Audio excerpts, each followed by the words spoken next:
A vast mechanism was set up for the trial, and hundreds of persons helped to further the cause of justice.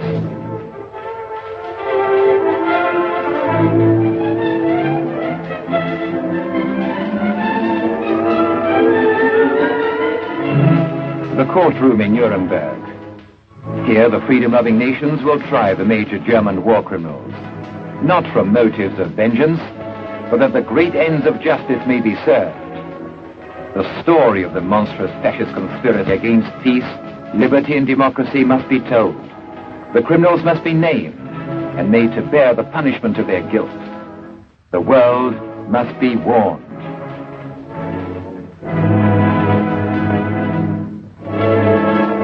A whole library of damning documents was assembled by the prosecution.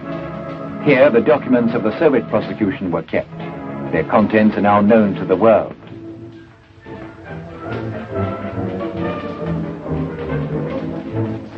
The laboratory, where thousands of photostats were made.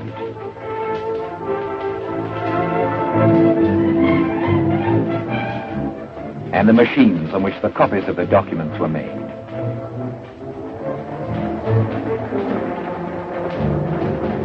Here the works of the Nazi leaders were gathered. Never before, perhaps, had such frenzied and bloodthirsty ravings come off the printing presses.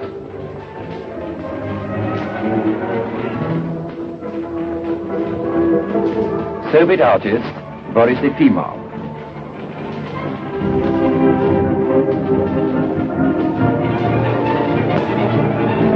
And the Kukreniksi trio, whose ruthless pencils had already exposed and pilloried the criminals in their caricatures.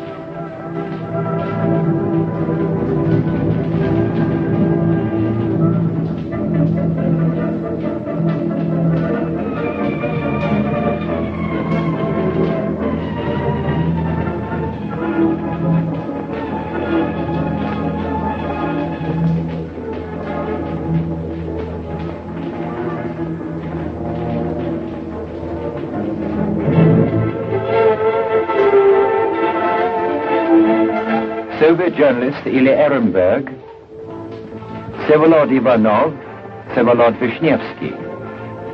The Soviet telegraph room where the reports of the trial were transmitted to the Soviet press. A sound record was made of all the proceedings of the trial. In the British telegraph room, men of the Signals Corps indefatigably tapped out the endless press messages.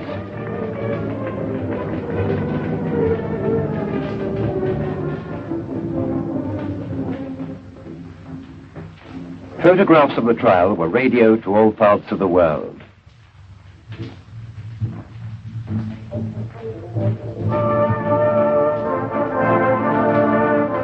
Every word spoken at the trial was at once translated into 4 languages: Russian, English, French, and German. The world listened with strained attention as the trial unfolded. And the world waited impatiently for justice to be done.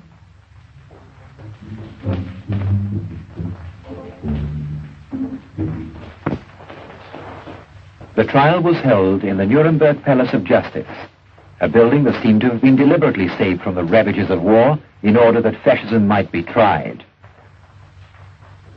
The court is coming.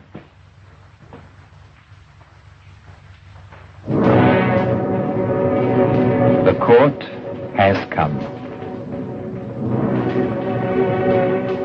The court of the nations.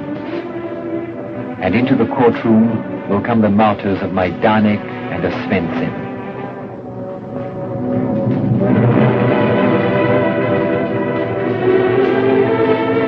From the ditch of Kerch, the dead will rise. They will rise from the graves. They will rise from the flames, bringing with them the acrid smoke and the deathly odor of scorched and martyred Europe. And the children, they too will come, stern and merciless. The butchers had no pity on them. Now the victims will judge the butchers. Today, every drop of spilt innocent blood will speak for itself. And every wrinkle will call for retribution.